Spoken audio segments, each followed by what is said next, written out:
Mesdames, Messieurs, bonsoir. Très heureux de vous retrouver pour cette nouvelle édition de l'Info. Tout de suite, le sommaire en images. La fréquentation touristique a reculé en Sarthe l'an dernier. Nous sommes allés revoir 2 professionnels du secteur. Olivier Thomet retrouve le MUC 72. 8 ans après l'avoir quitté, le milieu offensif sera manceau jusqu'à la fin de la saison. L'Artothèque est un peu au tableau et aux sculptures ce qu'est la médiathèque aux livres et aux CD, découverte de l'Artothèque du Mans dont l'inauguration a eu lieu samedi. Mon invité Anaïs Tempère-Le Breton de la Ligue d'improvisation professionnelle sartoise qui organise jeudi prochain un catch d'improvisation aux écuries de Ruaudin. Allez, on ouvre ce journal avec le chiffre du jour, 1,3 milliard d'euros. C'est ce que rapporte le tourisme en Sarthe. Ce secteur emploie 25 000 personnes dans notre département et la saison 2009 fut en demi-teinte avec un recul de la fréquentation de 5%. Ces chiffres sont tirés du bilan dressé ce matin par le comité départemental du tourisme. Il y a un an, nous avions rencontré 2 professionnels du secteur. L'un tient une chambre d'hôte pour handicapés au Grand Lucé. L'autre s'occupait de la base de loisirs de Mansigné. Nous sommes retournés sur les lieux. Michael Texier. Quand nous étions venus voir Gilbert Horry il y a un an dans ses chambres d'hôtes du Grand Lucé, il venait de terminer l'aménagement d'une chambre pour accueillir les personnes handicapées. Il attendait le label Tourisme et Handicap. C'est aujourd'hui chose faite. Il ne regrette en rien ses investissements. L'été a été plutôt bien rempli.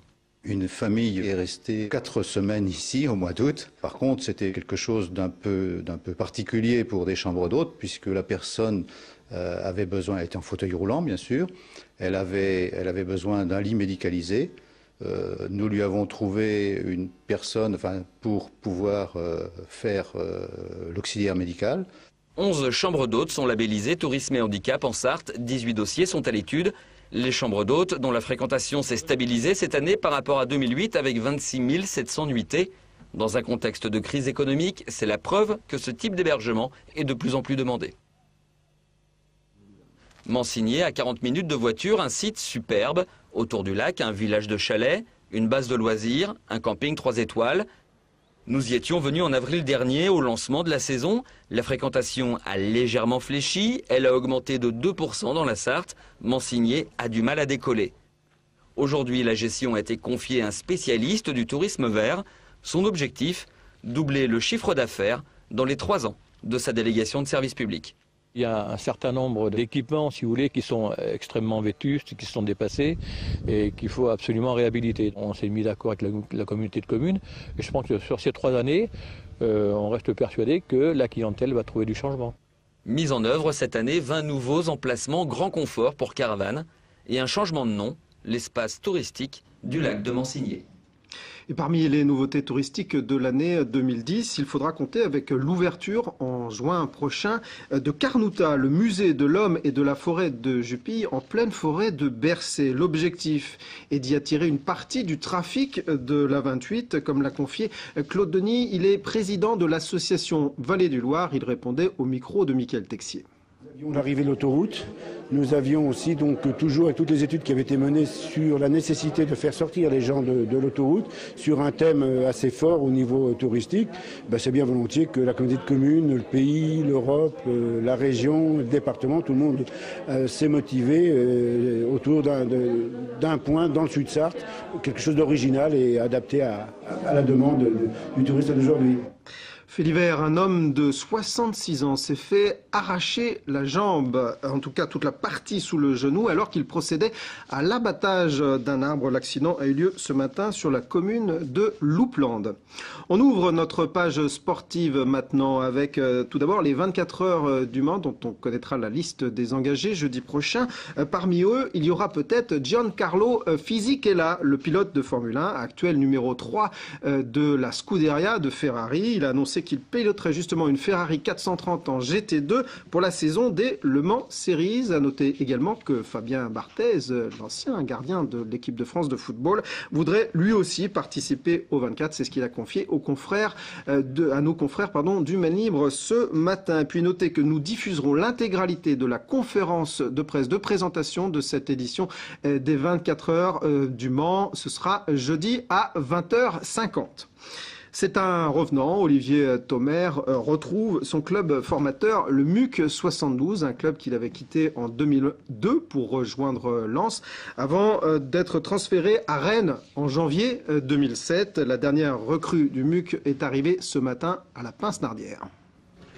Olivier Thomer portera le numéro 31. À bientôt 30 ans, ce gaucher, milieu offensif, est là pour se relancer. À Rennes, il n'a joué que 4 matchs cette saison. Son embauche s'est décidée hier, en fin d'après-midi. J'ai pas hésité, ou de rester à Rennes et de ne pas jouer. Il faut venir ici, venir au Mans et jouer et donner le maximum pour le club. Disposant d'un profil athlétique, 1m88 pour 84 kg, Olivier Thomer se sent prêt à jouer dès samedi contre Lens, un de ses anciens clubs. Physiquement, il manque que les matchs, quoi. Je m'entraînais normalement avec le groupe, mais il manque les matchs dans les jambes. Mais bon, avec le temps, ça va aller, ça va se faire. Ça ramène de la puissance dans nos couloirs qui voilà, pouvait en manquer un petit peu, quoi. Auteur de 34 buts durant sa carrière professionnelle, dont voici le premier, superbe, c'était contre Louhans-Cuiseaux en mai 2000. Olivier Thomer s'est engagé avec le MUC pour finir la saison, comme le Suisse Abdi et le Ghanéen Nari, eux aussi hébergés jusqu'en juin prochain. C'est d'ailleurs la caractéristique de ce mercato d'hiver du MUC 72, qui fut plus un marché de coups que de paris sur l'avenir, si l'on accepte Idir Wali, embauché pour 2 ans et demi. Et Olivier Thomer ne sera pas du voyage demain à Sochaux pour le 16e de finale de la Coupe de France qui débute à 18h. Arnaud Cormier a d'ailleurs choisi de faire confiance à des nouveaux joueurs, de faire souffler une bonne partie de ses titulaires et de lancer donc dans le bain quelques jeunes comme Sagna Evagué en défense, Gomez, Landel et Badara Hassen. Ce dernier retrouvera d'ailleurs ainsi ses anciens coéquipiers de Sochaux. Bonsoir Anaïs. Bonsoir. Vous êtes membre de la LIMPROST, c'est la Ligue d'improvisation professionnelle sartoise qui organise donc chaque jeudi aux écuries de Ruaudin des spectacles d'improvisation. Le foot, ça vous inspire? Alors complètement. Oui. Complètement, parce que l'improvisation, c'est un sport théâtral, figurez-vous. Oui. Donc il y a beaucoup de points communs avec les sports d'équipe. Alors, peut-être vous allez nous expliquer, on va voir d'ailleurs l'affiche. Jeudi prochain, vous aurez un catch d'improvisation. Concrètement, comment ça marche? Alors, les gens connaissent surtout les matchs d'improvisation, qui sont une forme assez connue, qui sont calqués sur les matchs de hockey. Ça a été créé au Québec il y a 30 ans. Et on connaît ça beaucoup, on en a vu un petit peu à la télé, etc. On a la LIMAS, ici au Mans, qui est la Ligue d'improvisation mancelle amateur et sympathique. Eux organisent très régulièrement des matchs d'impro, notamment via la MJC du Ronceret. Et donc, là, le public est très attiré par cette forme-là. Les catchs d'improvisation, c'est un petit peu comme les catchs à la télé. Là, on n'a que 2 joueurs qui affrontent 2 autres joueurs. On a un arbitre au milieu. Dans les matchs d'improvisation, on a des vraies règles extrêmement sérieuses qui sont très respectées et respectables.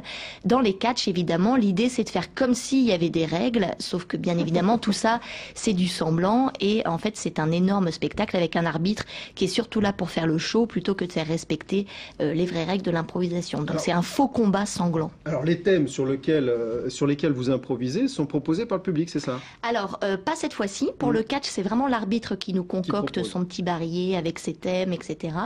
L'idée étant de surprendre bien évidemment au maximum les improvisateurs.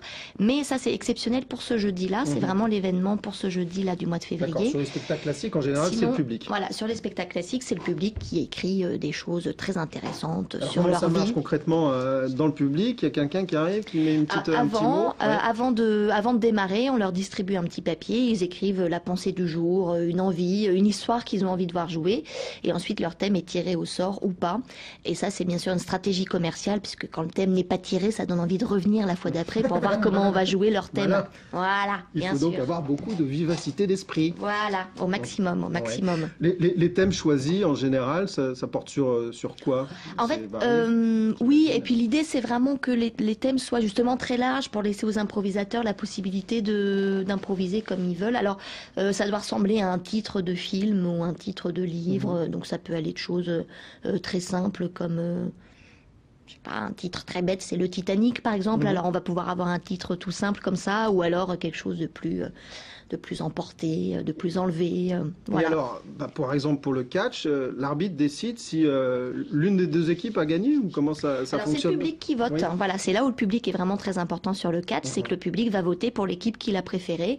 On comptabilise les points et à la fin on gagne. Ou D'accord. pas. Alors je vous le conseille, donc ce sera jeudi, c'est à quelle heure? Ça se passe à 20h30, c'est aux écuries à Ruaudin. C'est payant? Oui, quand même un petit Parce qu'il peu. faut gagner un peu sa vie, hein. Oui, mais tellement pas beaucoup. C'est pas au chapeau, non? Non, Non. mais ça se voit à C'est combien? peine. Non, c'est 8 € l'entrée pour les vrais gens et 6 € pour les tarifs réduits. Moins de 12 ans, chômeurs, étudiants. Voilà. Journaliste. Merci. Ah oui? Allez. D'accord, ok. Merci beaucoup Anaïs. Allez, on termine avec cette initiative. Elle va, j'imagine, vous intéresser. Elle est en tout cas très étonnante. C'est la création au Mans d'une artothèque qui propose aux amateurs d'art d'emprunter des tableaux ou des sculptures pendant plusieurs semaines. L'objectif, permettre à monsieur et madame tout le monde d'habiller son intérieur avant, pourquoi pas, de franchir le pas de l'acquisition d'une œuvre d'art. Un reportage de Marine Wolf et de Benoît Doisy. Aujourd'hui, j'ai envie d'un nouveau tableau, direction l'Artothèque. Un rapide coup d'œil sur l'exposition et j'opte pour celui-là. Ici, c'est simple, selon les œuvres, j'emprunte mon coup de cœur pour 5 à 15 € par mois.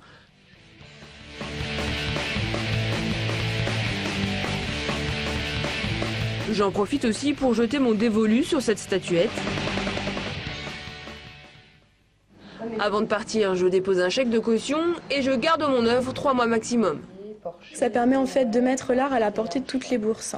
Puisque une personne qui est intéressée par un tableau et qui se dit c'est beaucoup trop cher pour moi, va pouvoir venir à l'Artothèque, l'emprunter et renouveler comme ça la décoration de son intérieur avec des œuvres uniques et originales à chaque fois. Un intérieur que je remanie à ma guise. Pour l'heure, j'ai surtout le choix entre des peintures et des sculptures, mais bientôt mon panel devrait s'élargir.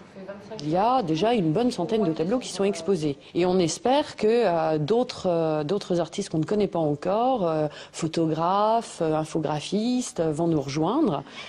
Comme moi, Sophie a déjà adopté le principe. Pour égayer sa boutique, elle a elle aussi fait appel à l'Artothèque. C'était la possibilité de faire découvrir des tableaux qu'on n'a pas l'habitude de découvrir soi-même ou l'habitude d'aller vers en tout cas. À moindre frais, j'ai donc acquis 2 nouvelles œuvres d'art. Au pas de course, je rentre chez moi les installer.